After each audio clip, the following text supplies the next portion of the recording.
Are Americans despising Vivek Ramaswamy's age?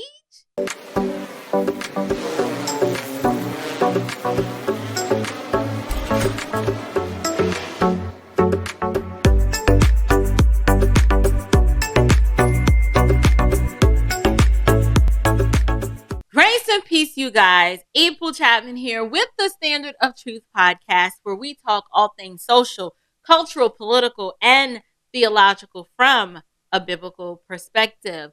A few weeks ago, I did a video on Vivek Ramaswamy, and the question that I asked was, what are Christians to think about Vivek Ramaswamy? He is currently running for president of the United States on the GOP ticket.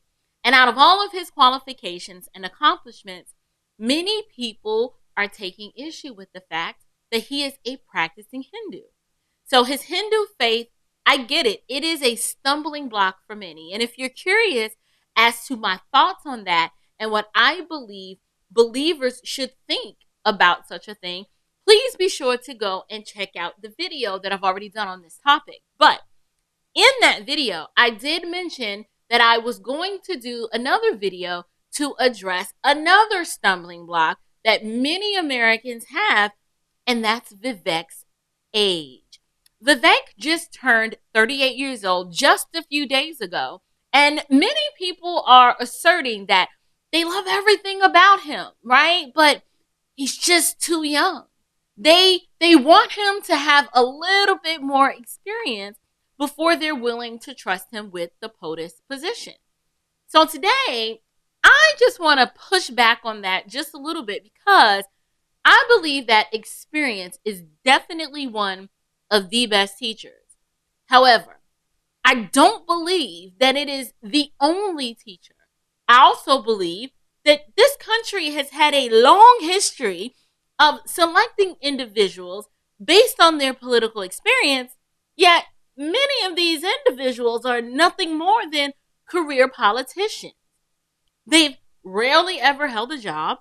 They've never built a business or pretty much led anything well, including their own families.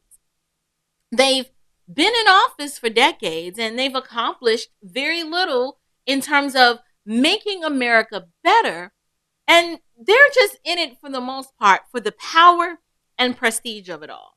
So we can look at people like President Joe Biden, Maxine Waters, Liz Cheney, Mitt Romney, Sheila Jackson Lee, Hank Johnson, and so many others. I mean, we can do this all day long. We certainly do have observable reality to appeal to as well when it comes to the age factor on the other end of the spectrum. Our current commander-in-chief, I mean, it's kind of obvious, but he's pretty much in his early millions. And the leading GOP contender right now, Donald Trump, is not far behind him. Hear me clearly. I do not despise old people. I'm old. My husband's old. My mama's old. I have lots of old people that I love, respect, and adore. However, I also understand that as you age, things change. Trust me. Stuff is changing around me every day, and I'm not the young whippersnapper that I used to be. My reflexes are not as quick. I can't do a cartwheel at the drop of a hat like I used to. Not that I should, but I kind of want to, but I know I can't, right? I grunt when I get up. I grunt when I sit down. I can't remember what I ate for dinner 2 nights ago, nor do I even care. My patience is real thin, and I simply just don't have time to entertain the shallow and the silly like I used to when I was a lot younger. I'm a much more serious person than I used to be because when your friends start dying like the ones that are your age, it just hits a little different. So with that said, I want to talk about how Vivek's age is actually more of a blessing than it is a curse in this particular instance. So as it pertains to him running for the president of the United States, I want to give you some examples of even times when the God of the Bible doesn't despise you. Samuel Samuel was called for God's purpose at the tender age of 12. David was around, give or take, like 15 years old when Samuel anointed him king in the midst of his brothers who were older than him. And then we have in the New Testament, young Timothy coming under the care and tutelage of the Apostle Paul when he was maybe around 21 years old. So don't get me wrong. I'm not trying to build a case for us to elect a teenager. Okay, that's not what I'm saying. But I would like to do this. I would like to get people thinking that perhaps our view of age here in America is skewed and disjointed. We can see in modern history that a lot of our men are suffering from delayed adolescence. They just don't ever seem to want to grow up, right? So you have men who are 30 and 35 years old who, still talk about doing stuff that teenagers do. They're not living their lives with purpose or any sort of direction. Men at this age, most of them are not intentional about anything other than chasing women and living the fast life. Because this is our archetypal view of a man in his 30s, it's no wonder why Americans are struggling to view Vivek as having enough experience and wisdom to lead this country forward and out of the mess that we are in. But let's consider this. What if Vivek is doing exactly what he's supposed to be doing at this junction on the age continuum? What if it's us? That's the problem.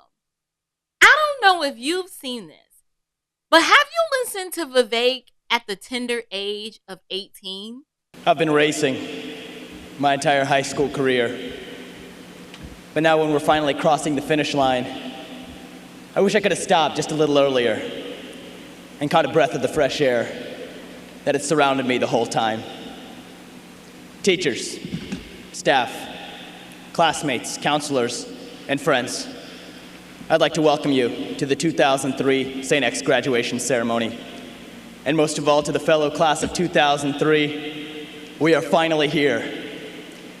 Yeah, I guess we finally are here. But the last question facing us tonight is what this really means. In one sense, I feel that... Now, I'm sorry. I know that wasn't much, and I didn't let you get to hear all of it. But that's the picture. The voice, the demeanor, the focus of a whole grown man. I know 40 and 50-year-olds that can't command a stage or draw in a room of people like what you just witnessed. He was tempered and measured, well trained for that moment in his life. Yes, he was young, but you could just tell just by watching him that this wasn't the average 18-year-old and that he was destined to go very far in life. And then consider the fact that after completing his undergraduate studies at Harvard, he enters the workforce and then goes on to build multiple successful companies that made a lot of money. And then on top of the fact that he also holds a law degree from Yale. Men with that kind of drive, they can't be shackled or held back because of their age. I would say that Vivek is living and being what I know is hard for many of us to grasp, but he's doing manhood the right way. He's focused, driven, and he embodies true leadership without taking himself too serious. He exemplified that at the Iowa State Fair by busting out a few lines from Eminem's song. I actually thought that was quite endearing and I enjoyed it. And I don't even like rap music like that, right? But he's well versed on the issues, but more than that, he has an actual solution to many of the problems that are plaguing this nation that need to be fixed right now. Not later, but right now. He also has a proven track record of just growing a corporation, which tells me that he knows a little bit about how to grow an economy. He's able to sit down and discuss his ideas in a very matter-of-fact way that makes you want to hear more because of what he's saying just makes so much darn sense. I don't believe that Americans should penalize a person just because of their age that they are. Now, let's be clear. Just because your son can't seem to get his life together at 38 doesn't mean that Vivek is your son. Can we just keep it 100? Just because your son couldn't manage to get on his grind, put his head down and get stuff done, doesn't mean that that is true of Vivek Ramaswamy. Cultural exceptionalism is a thing. And I also believe that cultural mediocrity is also a thing. Americans, we used to embody cultural exceptionalism. But these days, we're just impressed if Eric and Tyrone, Tyler and Mike can manage to just get out of middle school and not pee all over on the toilet seat. Like, ooh, like we get excited like they're really doing something special. American exceptionalism, it looks like young men such as Booker T. Washington, who's an emancipated slave who couldn't read, but worked in a salt mine and a coal mine and was driven by a desire to be educated. So he managed to travel on foot to Virginia with a desire to learn and make his way through life. He then goes on to literally making bricks to build a school so that others like him could be educated, learn a trade, and contribute to society in a meaningful way. American exceptionalism also looks like Frederick Douglass, who he couldn't read and ended up teaching himself how to read at the age of 12. He escapes slavery and then goes on to become an abolitionist and one of the greatest orators of our modern history. And we can't forget four of our founding fathers, like James Monroe, Aaron Burr, Alexander Hamilton, and James Madison, were all under the age of 26 in 1776 when the Declaration of Independence was signed and drafted. The youngest of them, James Monroe, he was only 18 years old at its signing. So my point is that yes, age can be a hindrance, but the wise thing for Americans to do is to examine an individual on the basis of their own merit. Examine this person's life. Do they have a history of making good decisions? Have they exhibited leadership up until this point in their life? Can they make decisions in a tempered and measured fashion? We can already see how the opposite of the age spectrum is definitely a hindrance. All we got to do is look at Joe Biden and Dianne Feinstein. No offense, but neither one of them know whether they are coming or going. And I'm not saying that to be mean. I'm just making a statement of fact. Both of them, their mental faculties have long since faded. But in the case of Joe Biden, many people voted for him knowing that his mental faculties were fading because he had experience. Experience means nothing if your experience is ineffective.